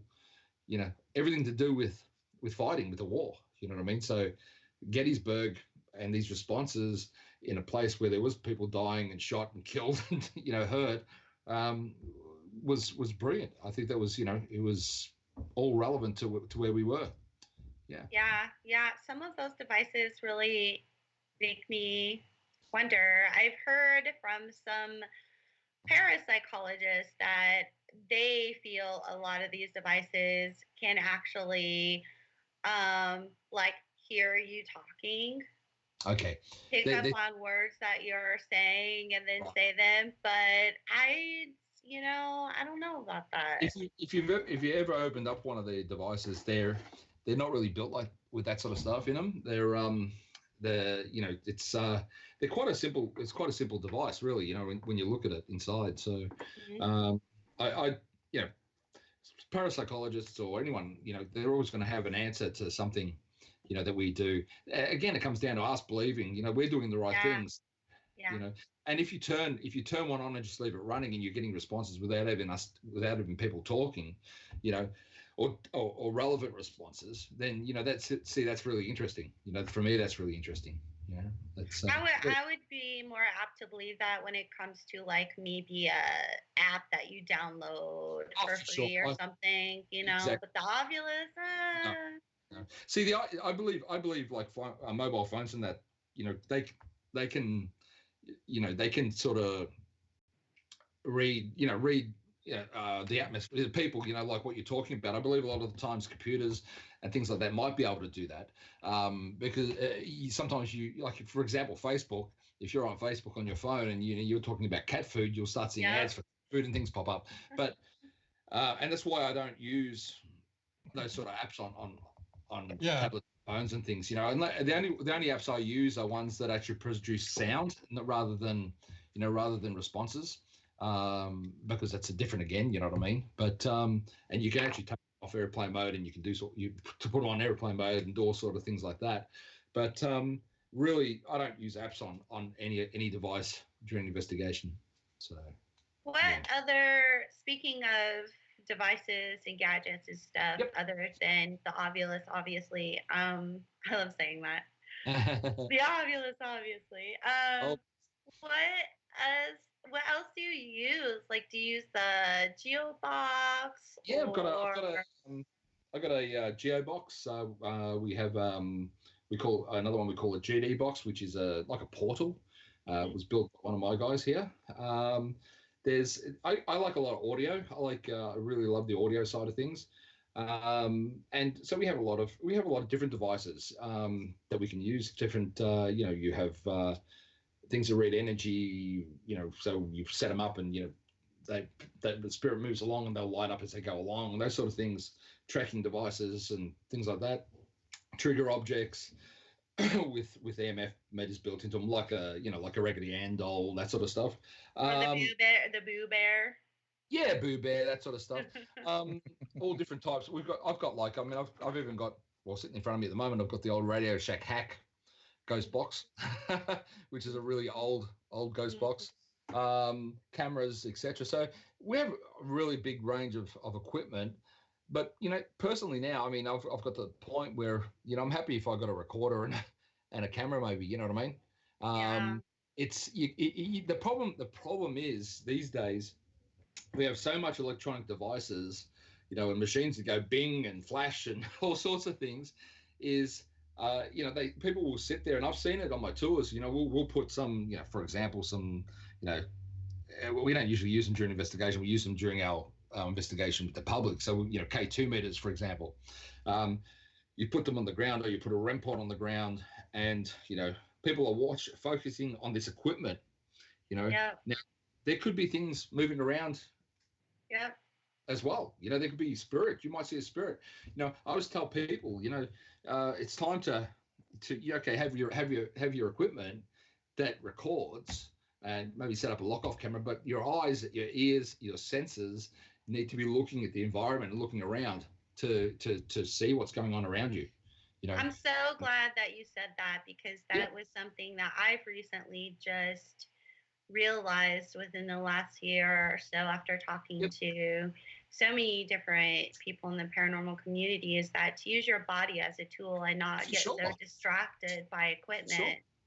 Yeah. That's and that's the thing, that's sort of, that's the point. People are focusing on electronics so much that they forget about, what they're there for. They're there for, you're there not just to gather evidence on a to see a light flash. You're there for the experience. Exactly. That leads me down the track where I say, people say you're a paranormal expert. I did a radio interview, just a local one here the other day, and paranormal expert. I said, no, I'm not an expert. I said, I've got a lot of experience, but I'm no expert. I don't believe there's experts. What I believe is there's people with lots of experience. And I say to people, we're better to call ourselves paranormal explorers rather than paranormal experts, because really that's what we're doing. We're going to fields and areas where we don't know what's there. People really, they don't 100% know what's out there. You know what I mean? Mm-hmm. So we're really exploring areas where, you know, like someone going into the into the Amazon for the first time. You know, you never know. Yeah. You know what you're going to come across. You know what I mean? So, you know, it comes down to that. You know, is as you gain experience, you learn what's important and what's not. You know, Yeah. and for me, the gadgets aren't that important. You know, it's the I experience. love that Paranormal Explorers. Yeah. I like that a lot. You know, it's and I mean, look, you know, there's great people out there. You know, a lot of great people out there that do have a lot of experience. You know, but having said that, even people, you know, the ITC, you can be an expert in sound, you can be an expert in photography, but you're not an expert, you know, where the paranormal comes into it. That is experimental. That is, you know, your photography skills are still only experimental when you're dealing with spirit. Does that make sense? Sure. Right. Yeah.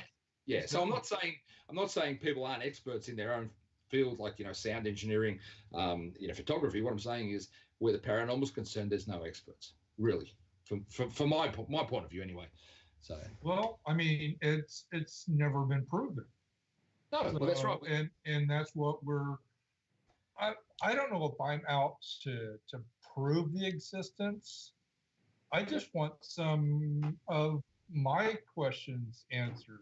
Yes, exactly.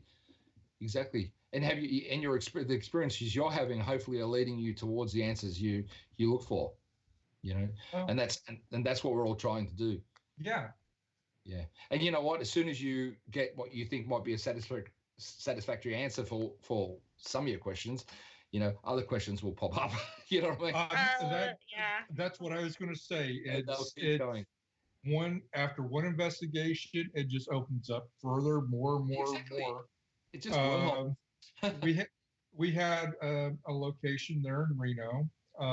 It was actually Susie's baby, and it was torn down, and that led me to ask the question: well, what happens to the spirit? Does the spirit move on? Does it stay with the land, or does it go with the debris of the location? For sure, I understand. And we actually found out that this one stayed with the land. Yep, I hear. I mean, I've dealt with cases. Well, probably one of the worst cases I dealt with was a lady who was living in we call them housing commission here. I'm not sure what you call them over there. They're with the government housing. Does that make sense? Oh, okay. Okay, yeah. And you know, she was a nice enough lady. Had a family, single mum, and there was a lot of bad things happening there. And she was actually being attacked, and not very nice things. And in the research, and when we took audio and we captured voices, and with names and such, we were able to match them historically to records, and even find the graves of these people that were talking. And the land where her estate was built was an old farm, and some really not very nice things happened in the barn there where her house was located. So the barn was gone, the land's all been split up and sold off, but the spirits were still there. Excuse me. And so the spirits in that case stayed with the land, and there was a lot of activity in that area, and we're still getting reports. So in that case, and just like the case where Brian was talking about, so you figured out that the spirits stay with the land, and then that begs you to ask even more questions like why? Exactly. Why did you stay at the land? Why haven't you moved on? And the funny thing is, we actually, with one recording where we worked, I had a friend of mine who's a sound analyst, and he worked out there was 7 voices on this recording, 3 women and 4 men. And they were having a conversation, and they were talking about this woman, and they were working together, to actually do what they do to this lady, and it was horrible. Wow. Yeah, and the name, and it was funny that the what we call the leader, he was the owner of the land. That's the name we got, and one of the females was his daughter. They were all in this group, and it was a very nasty and very bad investigation. Took us 8 months to help her out. Wow. Oh. Yeah. It's just like we say, we get one question answered, and then more questions. Exactly. Why are they there? Why are they staying? Why haven't they moved on? That's then we just keep asking, and we try to find answers, and then we try to answer the questions. We work out. Like, are they trapped? Yeah. And then it makes you want to know, okay, if they're trapped, why are they trapped there? And who trapped them there? Yeah, who traps them there? My belief system in a lot of these cases where they're nasty is that they're afraid to move on, in the sense that they're fearing, if they were they were Anglo, so or English descent, they probably were some sort of Christian, and the Christian beliefs is obviously you face judgment, more so in the olden days. They're a little bit more softer now, but in the olden days you would face judgment for the bad things you've done, and maybe I think a lot of people didn't cross over because they feared the judgment that they would face if they did go to the light and cross over. So it's just my theory, but it seems to be the case that a lot of spirits that are nasty are stuck here, because they're and I've had responses that they're afraid to cross over. Yeah, and I guess that's why, like you, I treasure audio so much, because I'm still hoping to get responses to my questions, like, why are you there? What's it like for you? Is it light? Is it dark? Exactly. I've had different responses too. I've had some spirits tell me it's dark. Yes. I've had some spirits tell me it's light. Yes. So it's just like, it's crazy, But that's why I solely rely mostly on audio. And exactly, and what, I believe that they're in their own little worlds there sometimes. So they do see things differently, and according to what their beliefs and their ideas are. You know what I mean? So it's really a very personal. Everything in the paranormal really is very personal, in the sense that it really relates only to yourself. And so the person who's experiencing and telling you that it's dark is experiencing it as a dark place because of maybe their belief system, maybe their mental state, whereas the person who says it's light is experiencing it that way because of the way they are. You know what I mean?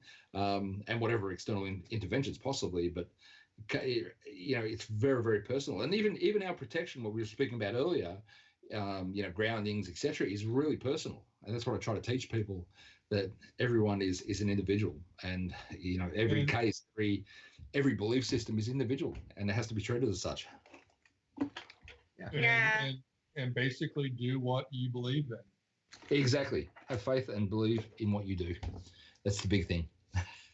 Yep. Yeah. Well, guys, we've only got a little bit left to the show. Does anybody have any last minute questions for the fabulous Bill Tabone? The fabulous Bill. I feel like we need to go a little bit over time. I don't know if you have time, Bill, but just because we got a late start. That's no worries at all. No problem.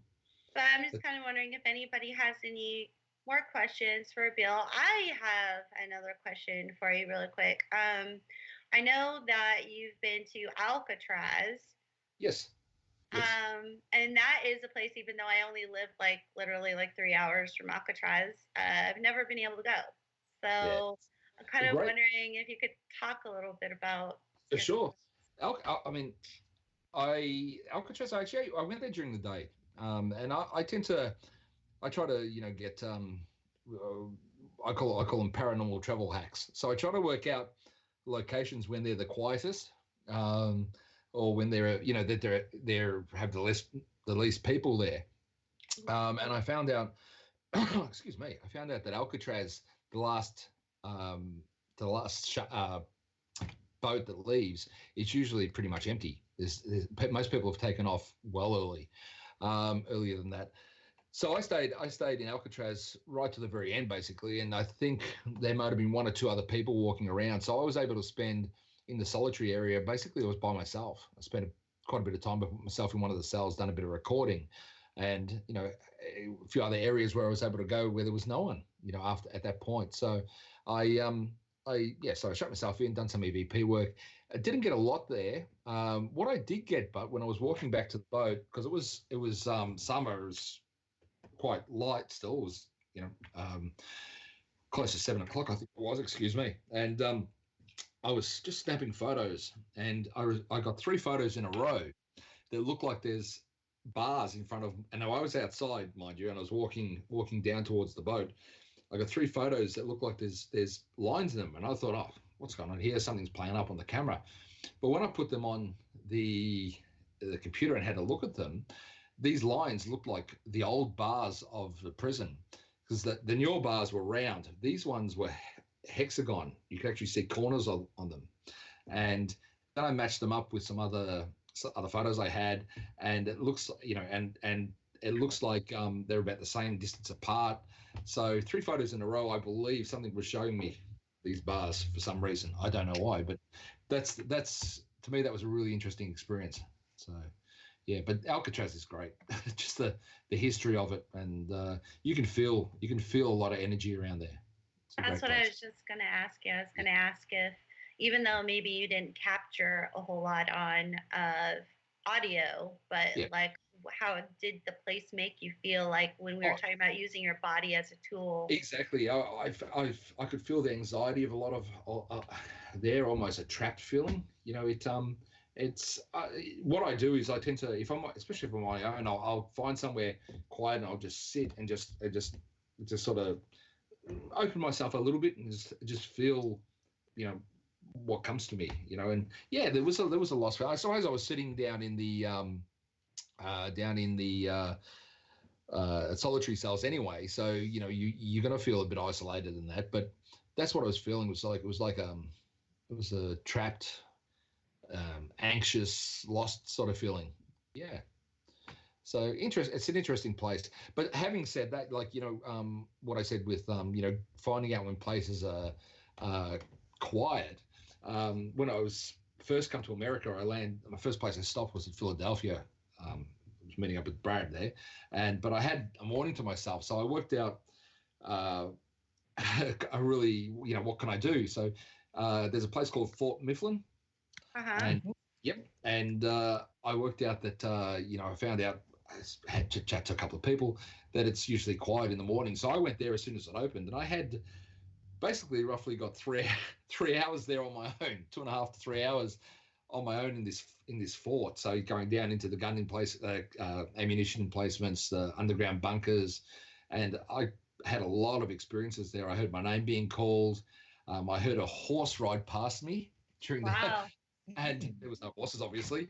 And there is a legend of you hear a lady screaming. I actually captured that and heard that as well. So a lot of other experiences, but it was great, so you can pick your time, and you can actually get yourself some good time in these places, you know what I mean, to do a little bit of your own exploring. So we have a question for you from Nikki B. Yes.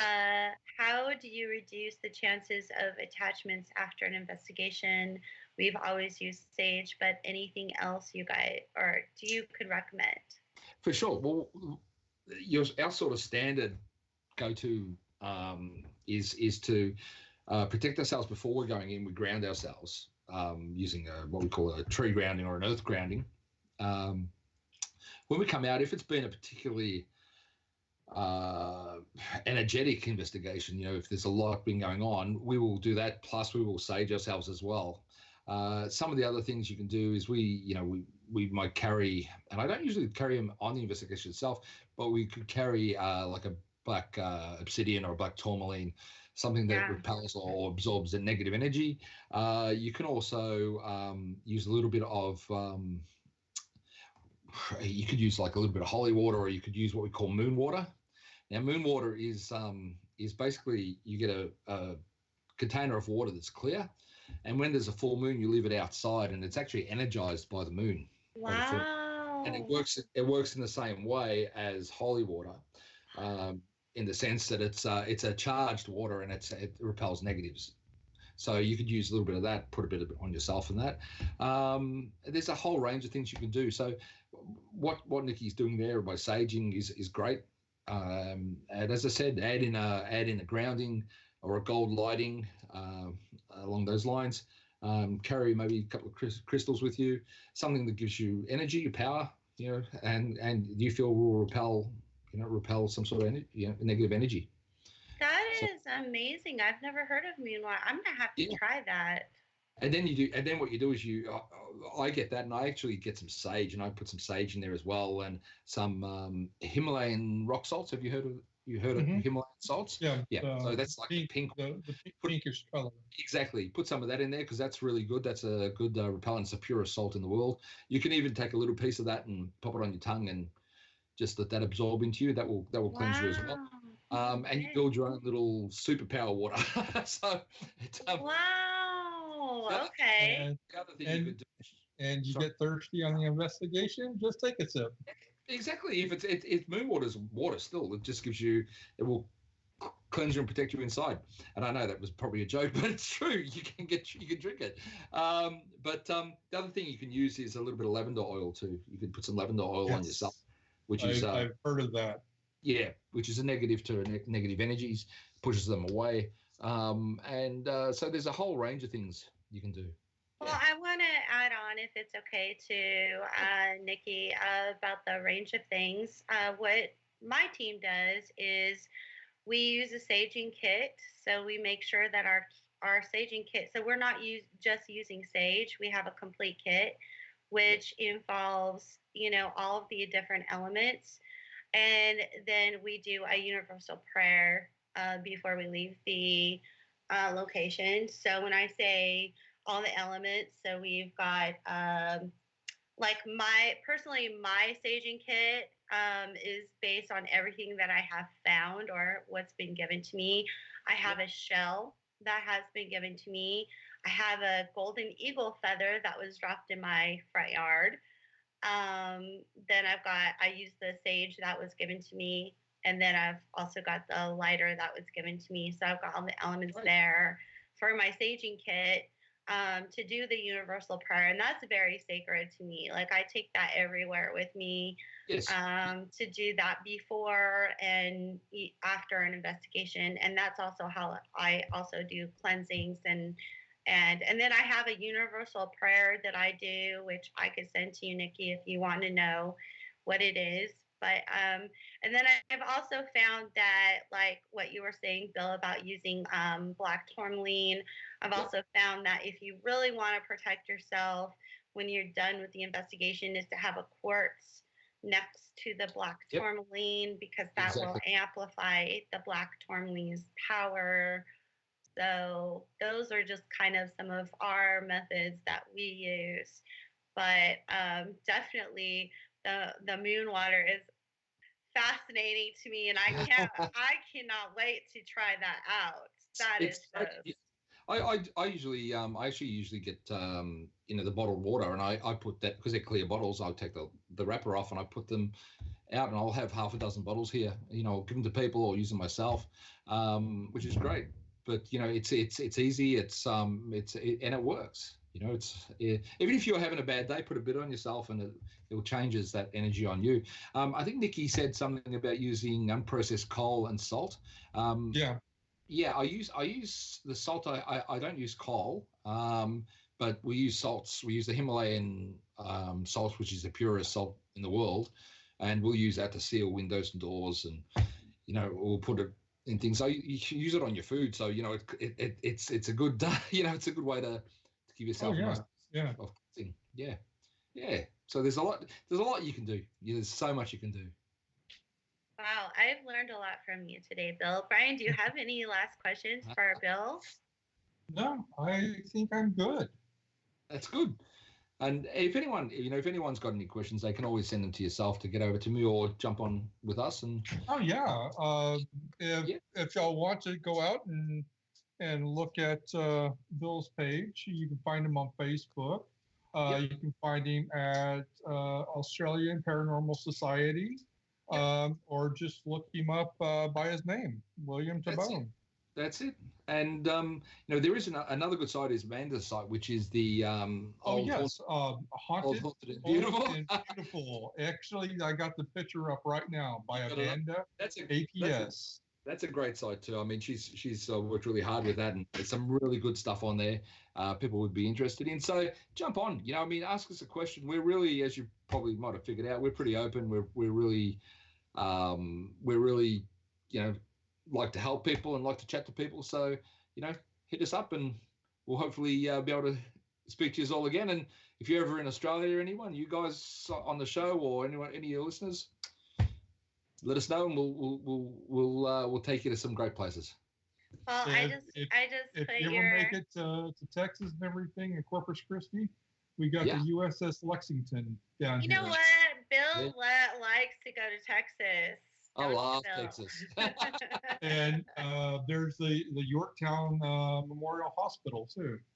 Yeah, cool. Well, I might possibly be there next year. I think that's what I'm in the States. So I'm hoping to be there. Next year sometime. Well, if you go back to, Alcatraz, you need to stop here in Reno with me because I'm literally on the way. So awesome. We'll definitely put that in the plans. But I did put your wife's information in chat and then also your links and everything. So guys, check them out. They're amazing. And you know what? His wife is so beautiful and so is his family. So thank you so much. You guys are awesome. I got to meet your kids and I didn't get to see your wife on cam, but she just seems like such a sweetheart. So she hadn't done her makeup or her hair, so she wouldn't look at come in front of the camera. Sorry. That's okay. I'm the same way. I wouldn't have gone on cam either. But so normally we do group shouts, and my group shout was going to be to Amanda's Haunted, Old and Beautiful. So I put the link in there. Brian, did you have a group shout you wanted to make before we final announcement? Yeah, I wanted to do Paranormal Bully Busters. It's so heartbreaking to see teams bullying other teams. It's something that we don't like it. We want to get the whole community together to work as one, to share the information, share locations and everything. And it is such a unexplored field and everything. We need to work together to find out why, what, when, how all this is happening. And it's just a shame that the bullying happens, but we're trying to work to prevent it. And so these guys go out and take a look at their page. They're on Facebook. Give them a like, a share. Say kudos to them. Yeah, there's no place for bullying. There's no place for bullying, and there's no need for it. No, and I think the best thing that we can do is we need to keep our integrity and make sure that the people who we're meeting and we're sharing information with have integrity. Because unfortunately, there are so many people out there just looking for fame. And this goes not just in the paranormal, this is in any field. Oh, exactly. Even our kids are dealing with it in school and everything. And it's just about, keeping your integrity and just trying to be really critical on the friendships that you make. And if you see bullying going on, report it. Yeah. And the whole thing with bullying, it just leads to hatred. And with how things are going in the world today and everything, we need to stop and have compassion and love our neighbors and so stuff. So true. It's so easy for people to bully now because they're sitting behind a computer screen. And so, Nikki says, yeah, it's sickening and so unnecessary. We are here to learn and grow, not tear each other down so that grown adults behave so piss poorly. Yes. Exactly right. Unfortunately, it's easy to be a keyboard warrior, you know. Yeah, it is. But you guys do an awesome job, and you know we'll stand behind you anytime. Thank you, and ditto to you as well. Thank you. Get out and meet your fellow investigators and everything. Well, excuse me, explorers. Yes. and let's work together and make this a fun and knowledgeable field. Exactly. Yeah, guys. So let's stick up for one another and have integrity and build that paranormal highway of para-unity. So, guys, a few announcements really quick. So our next show, which is June 7th, we do not have a guest. We kept this open for a reason because we want to talk about Amityville. That's cool. This is something that I've wanted to talk about for a long time on the show, and so I'm really excited. So we're going to do a lot of research. I know that there's a lot of controversy behind Amityville, and that's why I'm so excited to be doing a show on Amityville. So that's going to be our next show. As always, promo video will be out a week before the show. Also, don't forget to, if you haven't already, join our group page, Haunting the Afterlife Radio, and I'm going to put our group page in chat really quick, just in case you guys have not joined. No special requirements. And then team announcements. I'm going to go ahead and put our team page, Mr. Gang, really quick into chat. And then talk about, I don't have a whole lot of team announcements right now, but I do. What were you going to say, Brian? The only thing that I've got is my mom wants me to take her out and do some genealogy, and we'll be going into some really old cemeteries and stuff. Really? That sounds fun. It's awesome. But it's going to be during the daytime and everything, but I'll take my recorder and everything and see what I can get and take some pictures and stuff. That'll be awesome. Make sure that you, if you can, post them on our Mr. Gang page. Yeah. I know that a lot of our fans and followers love to see those kind of pictures, and they love the information and stuff. So you got some probably the oldest cemeteries down here in this area and everything, and dealing with the Texas-Mexico War and stuff. Wow. Independence for Texas. Yeah, that would be fascinating. Because Lisa and I are always posting pictures of cemeteries for here in Nevada, so it'd be refreshing to see something from your area. So that sounds like fun, Bri. Sounds great. As far as my announcements go, I'm going to Vegas, guys, in a few days with Ghost and Girls Paranormal, June Lundgren and Wendy Stanton Phillips. They're kidnapping me and taking me on a haunted road trip. So I've never been to Vegas before, even though I only live about 8 hours away. I'm excited. We're going to be going to Zach's Haunted Museum and going just to be hanging out at the pool, the jacuzzi, enjoying the warm weather. And then we're also going to be coming back through and going to the Goldfield and doing a little tour there at the Goldfield Hotel. It'll be my 3rd time there. So I'm going to be going live. So stay tuned on the Mr. Gang page so you guys can experience this crazy educational but really fun road trip that I'm going to be going on with these fabulous, wonderful demon seers. Because So- they're demon tears. So when you get to Tonopah, take Highway 6, which is the extraterrestrial highway, the loneliest highway in Nevada.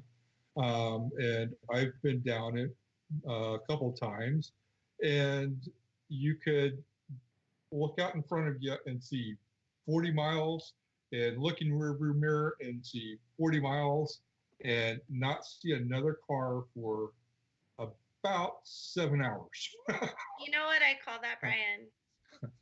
I call that the abyss of nothingness. Okay.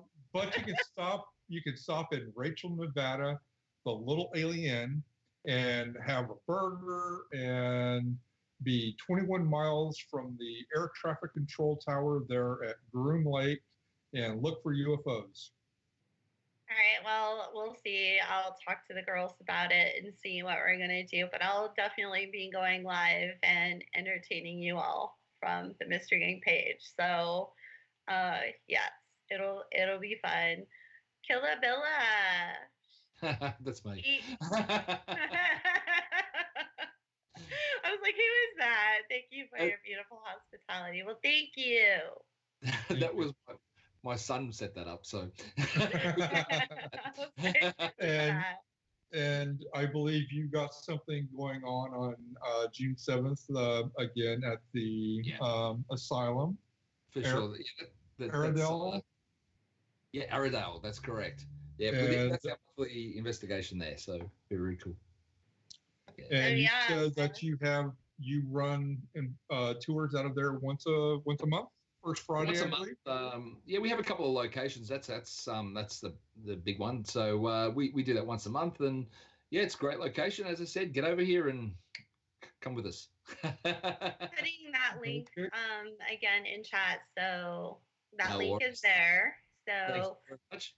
and I've heard so much about this location from all kinds of Aussies. So I've taken most of the ones you've spoken to there, so you can it's great. It is a great location, guys. And as I said, get over here and we'll certainly introduce you to her. Sounds good. Oh, I'm saving my pennies now to get over there. Good on you, Brian. Good on you, mate. We'll be glad to have any of you. So, Well, thank William, you. Yeah, it has been an honor to have met you. I enjoyed talking with you, learning from you, and I can't wait till we meet again. definitely, matey. And thank you guys so much. The honor's all ours for you having us on there. And you guys are awesome. Keep up the good work, and we'll chat soon, I hope. yeah, Sounds good. we definitely will. Don't go away quite yet, Bill. I want to thank all of our listeners and chatters. We love you guys. Couldn't do this without you. We look forward to seeing you for our Amityville show coming up in 2 weeks. Other than that, I want to say love, light, and peace.